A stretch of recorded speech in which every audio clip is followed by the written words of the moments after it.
नमस्कार, आप सभी का स्वागत है आपके अपने YouTube चैनल जी के यादों में। तो आज की इस वीडियो में छत्तीसगढ़ के जनजाति से संबंधित महत्वपूर्ण प्रश्न लेकर आए हैं, जो कि एग्जाम के लिए बहुत ही इम्पोर्टेंट है, चाहे CG व्यापम हो या फिर CG PSC। तो ये वीडियो बहुत ही इम्पोर्टेंट होने वाला है।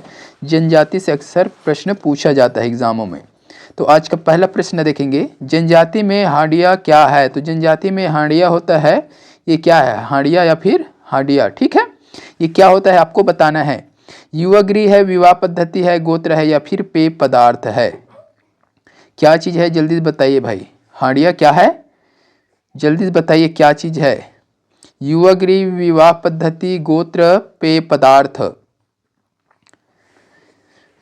तो इस प्रश्न के लिए सही आंसर अगर देखें तो ऑप्शन डी हो जाएगा, पेय पदार्थ हो जाएगा। जनजाति में ये हांडिया जो है एक पेय पदार्थ है जिसे हांडिया कहा जाता है।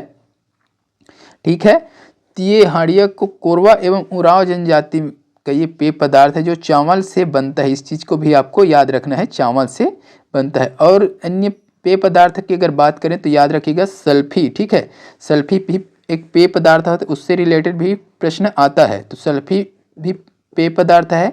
ये मुड़िया और माड़िया का पेय पदार्थ है, जो कि सल्फी की जो वृक्ष होते हैं उससे निकाला जाता है सल्फी। और एक आता है ताड़ी। ठीक है, ताड़ी नोट करते जाइएगा। ताड़ी, ताड़ी भी क्या है, एक पेय पदार्थ है जो बैगा जनजाति का पेय पदार्थ है, जो ताड़ के वृक्ष से निकालते हैं। ठीक है, ताड़ी को। छिंद रस भी आता है, एक पेय पदार्थ है। माड़िया और अबुझ माड़िया का पेय पदार्थ है छिंद रस। ठीक है, जो छिंद के पेड़ से निकालते हैं। और एक पेज है, पेज भी क्या है, एक पेय पदार्थ है जो गोंड जनजाति में प्रचलित है, जो चावल से बनाया जाता है। और एग्जाम में बहुत बार पूछा गया है, इसको नोट करना, कोसमा। कोसमा क्या है करके एग्जाम में अक्सर पूछा जाता है। तो कोसमा भी क्या है, एक पेय पदार्थ है। कौन से जनजाति है, उरांव जनजाति का पेय पदार्थ है कोसमा। तो इसको भी याद रखिएगा, ये पूछ चुका है कई बार, कोसमा क्या है। तो एक पेय पदार्थ है ये भी। चलिए अगला प्रश्न देखेंगे अब। निम्न को सम्मिलित कीजिए, जनजाति व कार्य। ठीक है, तो ये सम्मिलित करना है। इधर जनजाति दिया है और कार्य दिया है, तो कौन से जनजाति कौन से कार्य करते हैं, इसको सम्मिलित करना है। खड़िया दिया है, कंडरा, भतरा, बैगा। इधर दिया सेवक का कार्य, बांस का बर्तन, तंत्र मंत्र से उपचार और पालकी ढोने का कार्य। इस सम्मिलित करना है आपको। चलिए बताइए।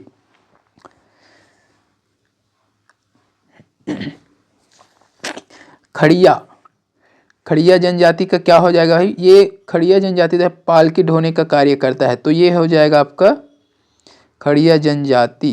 डी, पालकी ढोने का कार्य, तो ये हो जाएगा आपका डी। डी किस ऑप्शन में है देखेंगे, इसमें है डी, इसमें है डी, ये दोनों बी भी है, तो ये दोनों कट जाएगा। ठीक है, इसमें से देखेंगे। अब आ जाइए कंडरा। कंडरा जनजाति का लगभग सबको पता होगा। कंडरा का क्या हो जाएगा भाई, बांस का बर्तन बनाते हैं कंडरा, यानी कि बी। डी और बी ये दोनों में ही है ना। भतरा जनजाति देखेंगे। भतरा जनजाति जो है सेवक का कार्य करता है, सेवक का कार्य। भतरा जनजाति सेवक का कार्य करता है, तो ये हो जाएगा आपका ए, हो जाएगा भाई ए। ठीक है, तो ए किस ऑप्शन में है, देखिए ऑप्शन सी में ए है। तो कूट वाले प्रश्न को इसी तरीके से आपको सॉल्व करना है भाई, है ना, एग्जाम में। फिर यहाँ डिटेल अपन देखेंगे। बैगा जनजाति, बैगा तंत्र मंत्र, बैगा है ना, बैगा नाम से ही समझ जाना, तंत्र मंत्र वाला उपचार जो करते हैं बैगा जनजाति द्वारा किया जाता है। ठीक है, तो ऑप्शन सी इस प्रश्न के लिए सही आंसर हो जाएगा, याद रखिएगा। ठीक है, खड़िया जनजाति हो जाएगा आपका पालकी ढोने का कार्य। कंडरा का हो जाएगा बांस का बर्तन। भतरा यानी कि सेवक का कार्य। और बैगा जनजाति बीमारी और किसी बाधा का जड़ी बूटी और तंत्र मंत्र से क्या करते हैं, उपचार करते हैं। और देख लेना अगरिया जनजाति होता है। ठीक है, उसको भी देखेंगे। अगरिया जनजाति, अगरिया, ठीक है, अगरिया जनजाति का कार्य क्या है, लौह शिल्प कला। ठीक है, तो ये भी एग्जाम में बहुत बार पूछा गया है भाई, अगरिया जनजाति। तो ये लौह शिल्प का कार्य करते हैं। कोरकू जनजाति आ जाएगा। ठीक है, कोरकू, ये कोरकू जनजाति का मुख्य कार्य क्या है, भूमि खोदने का कार्य करते हैं। खैरवार, खैरवार भी बहुत इंपॉर्टेंट है, कत्था निकालने का कार्य करता है। कत्थक किस वृक्ष से निकाला जाता है, ये भी पूछा जाता है। तो खैर वृक्ष से निकलता है कत्था। ठीक है, अब देखेंगे पारधी। पारधी जनजाति का कार्य क्या है? काले रंग के पक्षी का शिकार करना। ठीक है, को शिकार को क्या बोलते हैं? आखेट, याद रखिएगा, आखेट कहा जाता है, आखेट। तो ये पारधी लोग जो होते हैं काले रंग के पक्षी का शिकार करते हैं। ठीक है, शिकारी जनजाति भी एक है ना, शिकारी। तो ये लोग जो झाड़ू वाड़ू बनाते हैं ना, वही वाला है ना, तो झाड़ू बनाने का कार्य करते हैं शिकारी। कंवर जनजाति सैन्य कार्य करते हैं, सैन्य यानी कि सैनिक का कार्य। और एक कमार जनजाति होता है, ये भी बांस शिल्प कला से संबंधित है। कोल जनजाति जो है कोयला खोदने का कार्य करते हैं, कोल जनजाति। ठीक है, कोल जनजाति कोयला खोदने का कार्य करती है। ठीक है, तो ये कुछ प्रमुख जातियां और उनके पारंपरिक कार्य हैं, इसको अच्छे से आपको देख लेना है। चलिए अगला क्वेश्चन देखेंगे। भतरा जनजाति में स्थानांतरित कृषि को किस नाम से जाना जाता है, या फिर भतरा जनजाति में स्थानांतरित कृषि क्या कहलाती है? तो भतरा जनजाति में जो स्थानांतरित कृषि होता है उसको क्या कहा जाता है, ये चीज यहाँ पर पूछा गया है। तो दहिया, देवरा देव नहीं, ये देवरा नहीं है यार, बेवार, दहिया और बेवार। ठीक है, थोड़ा सा यहाँ मिस्टेक हुआ है, दहिया कहा जाता है या फिर बेवार, बेवार कर लीजिएगा इसको, बेवार हो जाएगा, है ना, बेवार होता है, बेवार, पेद्दा या फिर दक्षिण। तो भतरा जनजाति में जो स्थानांतरित कृषि होता है उसको क्या कहा जाता है आपको बताना है, दाहिया, बेवार, पेद्दा या फिर दक्षिण। बहुत ही इंपॉर्टेंट है ये। तो इसका सही आंसर हो जाएगा ऑप्शन डी हो जाएगा भैया, दक्षिण। ठीक है, दक्षिण यानी कि दिशा मत समझ लेना, ये भतरा जनजाति में जो स्थानांतरित कृषि होता है उसको दक्षिण कहा जाता है। ठीक है, अब चलिए कुछ महत्वपूर्ण और नाम जानते हैं। तो बैगा जनजाति में बेवार कहा जाता है स्थानांतरित कृषि को, कमार में कहा जाता है दहिया। ठीक है, कमार में दहिया कहा, अबुझमाड़िया में पेद्दा कहा जाता है। स्थानांतरित कृषि को क्या कहा जाता है? पेद्दा कहा जाता है। कोरवा जनजाति में देवारी कहा जाता है, नोट करते जाइएगा, कोरवा में देवारी कहा जाता है स्थानांतरित कृषि को। गोंड में धारिया या फिर बेवार कहा, गोंड में धारिया कहेंगे या तो फिर बेवार कहेंगे। ठीक है, और भतरा में दक्षिण। तो इसको आपको याद रखना है। चलिए अगला प्रश्न देखेंगे। गोंड जनजाति द्वारा नई फसल आने पर कौन सा त्योहार का आयोजन किया जाता है? बहुत ही इंपॉर्टेंट क्वेश्चन है। तो जो लोग अभी चैनल में नए जुड़े हैं भाई, चैनल को सब्सक्राइब कर लीजिएगा। अगर वीडियो अच्छा लग रहा है तो वीडियो को लाइक जरूर कीजिएगा, कमेंट करके आंसर बताते चलिएगा, और कहीं पर मिस्टेक होता है उसको भी आप लोग कमेंट करके जरूर बताइए ताकि उसको सुधारा जा सके। तो गोंड जनजाति द्वारा नई फसल आने पर कौन सा त्योहार का आयोजन किया जाता है बताइए? कोरा दिया है यहाँ पर, सरहुल, नवाखानी, आमाबाई। बहुत ही इंपॉर्टेंट है ये, यहाँ थोड़ा सा मिस प्रिंट हुआ है ना। कोरा, सरहुल, नवाखानी या फिर आमाखाई, क्या होगा? गोंड जनजाति द्वारा नई फसल आने पर आयोजित त्योहार कौन सा है? तो ये हो जाएगा भाई आपका नवाखानी हो जाएगा। ऑप्शन ये बी हो गया है, सी कर लेना इसको। तो ऑप्शन सी हो जाएगा, नवाखानी हो जाएगा। ठीक है, तो कोरा पर्व, ये कोरा जो है कब होता है? तो ये कोरवा जनजाति में कृषि के दौरान आयोजित होता है कोरा पर्व। ठीक है, और क्या दिया है? सरहुल, सरहुल सभी को पता होगा, उरांव जनजाति द्वारा साल वृक्ष में फूल आने पर सरहुल त्योहार मनाया जाता है। ये आमा खाई देख लेते हैं, तो ये प्रजा ध्रुवा द्वारा आम पकने के समय आयोजित होता है। तो आमा खाई आम पकने के समय आयोजित होता है प्रजा और ध्रुवा जनजाति द्वारा। ठीक है, तो इसको भी अच्छे से याद रखना है आपको। ठीक है, क्या हो जाएगा? नवाखानी। गोंड जनजाति द्वारा नया फसल आने पर नवाखानी होता है। कोरा पर्व जो है कृषि के दौरान आयोजित होता है कोरवा जनजाति द्वारा। सरहुल, उरांव साल वृक्ष फूल के आने पर। ठीक है, आमाखाई प्रजा और ध्रुवा जनजाति आम पकने के समय। ठीक है, चलिए अगला क्वेश्चन देखेंगे। निम्न को सुमेलित कीजिए, कोजिए लिखा गया, ये कीजिए है ना, कीजिए। बस्तर का दशहरा, धेरसा, धनकुल, यदि यह दंतेश्वरी देवी की पूजा, कृषि के दौरान, तीज के समय आयोजन। तो कौन से पर्व कौन से समय आयोजन होता है, ये चीज पूछा गया है। चलिए बताइए क्या होगा भाई। बस्तर का दशहरा, बस्तर के दशहरा के समय क्या होता है ये आपको बताना है, तो कमेंट कीजिए और बताइए।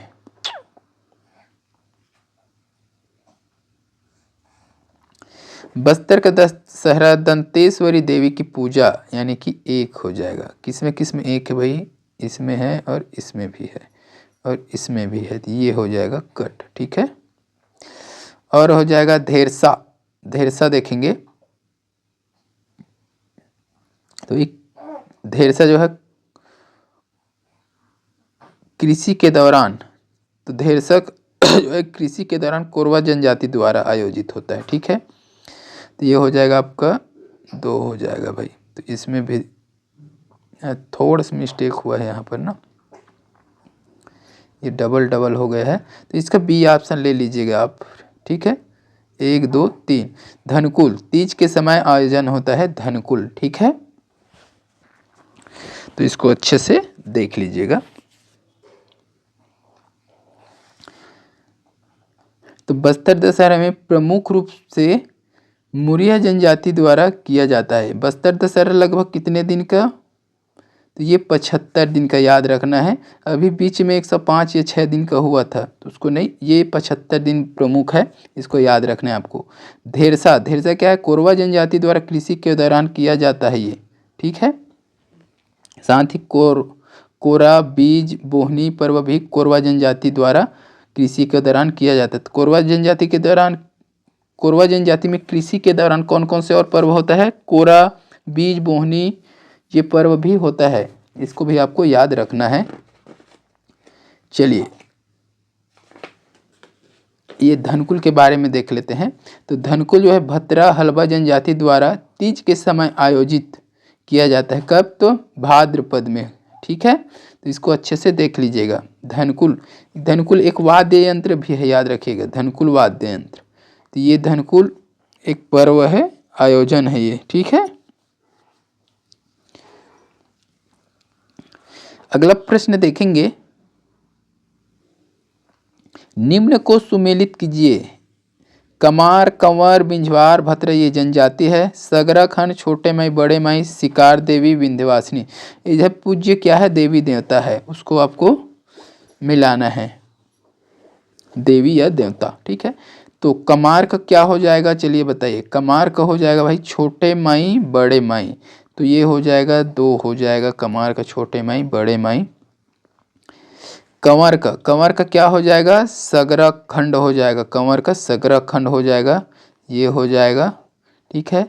बिंझवार का देखेंगे, बिंझवार का क्या हो जाएगा, तो बिंझवार का हो जाएगा भाई विंध्यवासिनी हो जाएगा, यानी कि 4 हो जाएगा, ठीक है। और भद्रा, भद्रा का हो जाएगा शिकार देवी, यानी कि 3 हो जाएगा, ठीक है,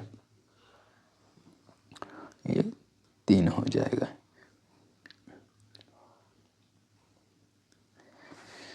चलिए कमार का हो गया छोटे माई बड़े माई, कंवर का सगरा खंड, बिंझवार का विंध्यवासिनी और भद्रा का शिकार देवी। तो 2 1 4 3 किस ऑप्शन में है देखेंगे, 2 1 4 3, 2 1 4 3, 2 1 4 3, ये हो जाएगा आपका ऑप्शन डी, ठीक है। चलिए तो कोरवा जनजाति का अगर पूछे तो याद रखना है, खुड़िया रानी, उरांव का सरना देवी, गोंड का दुल्हा देव, बैगा का बूढ़ा देव और मुड़िया का अंगा देव। तो इनको भी आपको याद रखना है। कमार का छोटे माई बड़े माई हो गया, कोरवा का खुड़िया रानी, कंवर का हो जाएगा सगरा खंड, उरांव का सरना देवी, बिंझवार का विंध्यवासिनी, गोंड का दुल्हा देव, भद्रा का शिकार देवी, बैगा का बूढ़ा देव और मुड़िया का अंगा देव। तो इसमें कंफ्यूज नहीं होना है, दुल्हा देव, बूढ़ा देव और अंगा देव। दुल्हा देव कौन सा है, गोंड, बूढ़ा देव बैगा, मुड़िया का अंगा देव, ठीक है। चलिए अगला प्रश्न देखेंगे, शीतला माता का निवास किस वृक्ष में माना जाता है? बहुत इंपॉर्टेंट क्वेश्चन है ये। शीतला माता का निवास किस वृक्ष में माना जाता है? शीशम का तना दिया है, बांस तना, महुआ तना, साजा तना। इस प्रश्न का सही आंसर हो जाएगा महुआ का तना, यानी कि ऑप्शन सी हो जाएगा महुआ का तना। ठीक है, शीशम। अब शीशम में देखेंगे, शीशम में कौन से रहता है? तो सिंहराज, ठीक है, और कोंडाराज, सिंहराज कोंडाराज शीशम में, सिंहराज कोंडाराज। बांस में हो जाएगा आपका हिंगलाजिन देवी, दंतेश्वरी माता और रूपशिला, याद रखना है। महुआ तना में हो गया शीतला का, और साजा तना में होता है खूंटा देव, याद रखिएगा, खूंटा देव का निवास होता है साजा तना में, तो इसको भी आपको याद रखना है। अगला प्रश्न देखेंगे, ओंगावाद के संबंध में गलत कथन है। ओंगावाद के संबंध में गलत कथन बहुत इंपॉर्टेंट और नया प्रश्न है ये। जनजाति में ओंगावाद आस्था का प्रतीक है। ओंगावाद सदैव बुराई पर अच्छाई की जीत का परिचय है। ओंगावाद जनजाति जीवन में एक पवित्र अदृश्य शक्ति के प्रतीक है। ओंगावाद का एक निश्चित आकार होता है। कौन सा गलत कथन है, ये चीज पूछा गया है, गलत कथन बताना है। तो इसका सही आंसर क्या होगा बताइए। जनजाति में ओंगावाद आस्था का प्रतीक है, बिल्कुल आस्था का प्रतीक है, ये सही हो जाएगा। ठीक है, अगला दिया है ओंगावाद सदैव बुराई पर अच्छाई की जीत का परिचय है, ये भी सही हो जाएगा। अगला दिया है ओंगावाद जनजाति जीवन में एक पवित्र अदृश्य शक्ति का प्रतीक है, बिल्कुल अदृश्य शक्ति का प्रतीक है, ये हो जाएगा, ये भी सही है। ओंगावाद का एक निश्चित आकार होता है क्या? नहीं, ओंगावाद का कोई निश्चित आकार नहीं होता, ये अदृश्य शक्ति है, इसका कोई आकार नहीं है, तो ये डी वाला ऑप्शन इस प्रश्न के लिए सही हो जाएगा। चलिए अगला प्रश्न देखेंगे, बस्तर अंचल का लोक ज्योतिष कितने विधाओं में बांटा हुआ है या बटा हुआ है? 2 दिया है, 6 दिया है, 4, 7, 2, 6, 4, 8। तो बस्तर अंचल का जो लोक ज्योतिष है वो कितने विधाओं में बांटा हुआ है? तो इस प्रश्न का सही आंसर हो जाएगा भाई ऑप्शन सी हो जाएगा, 4 विधाओं में बांटा हुआ है। कौन कौन सा है याद रखिएगा, मेढ़ा, गंतेया, पंजियार, जोगियार और सिरहा। ठीक है, इन चारों को याद रखिएगा, मेढ़ा, गंतेया, पंजियार, जोगियार और सिरहा, अच्छे से याद रखना है इसको। कितने भागों में? तो 4। कौन कौन सा है? मेढ़ा, गंतेया, पंजियार, जोगियार और सिरहा। चलिए अगला प्रश्न देखेंगे और इस वीडियो का लास्ट प्रश्न रहेगा, बहुत ही इंपॉर्टेंट है ये। किस जनजाति के स्त्रियां अपने सीने में भगवान श्री कृष्ण का अंकन गोदना करवाती है? बहुत इंपॉर्टेंट है ये, गोदना से रिलेटेड भी प्रश्न बनता है। तो किस जनजाति के स्त्रियां अपने सीने में भगवान श्री कृष्ण का अंकन या फिर गोदना करवाती है? बैगा दिया है, कंवर दिया है, कमार और देवार। बहुत ही इंपॉर्टेंट है ये, जिसको भी पता है कमेंट करके बताइए।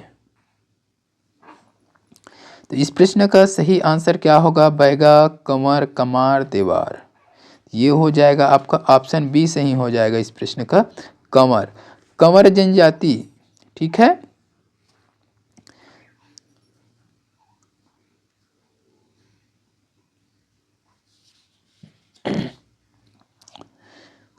तो कंवर जनजाति की स्त्रियां जो है अपने सीने पर भगवान श्री कृष्ण का अंकन या फिर गोदना गोदवाती है। ठीक है, बैगा जनजाति की स्त्रियां अपने पूरे शरीर में गोदना की आकृति गुदवाती है। ठीक है, विश्व का सबसे अधिक गोदना प्रिय जनजाति, ये वाला प्रश्न अक्सर बनता है बैगा जनजाति के लिए। ठीक है, तो इसको याद रखना है, विश्व में सबसे अधिक गोदना प्रिय जनजाति कौन सा है? तो बैगा है, जो अपने पूरे शरीर में गोदना गुदवाती हैं।